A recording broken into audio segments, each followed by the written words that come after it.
1 Corinthians chapter 12, verses 4 to 11. Brothers and sisters, there are different kinds of spiritual gifts, but the same Spirit. There are different forms of service, but the same Lord.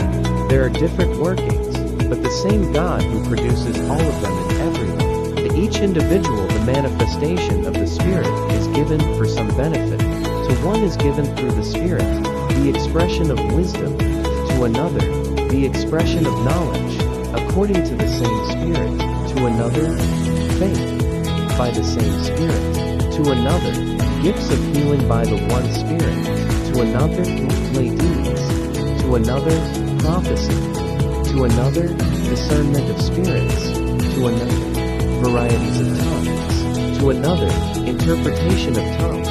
But one and the same Spirit produces all of these, distributing them individually to each person as he wishes.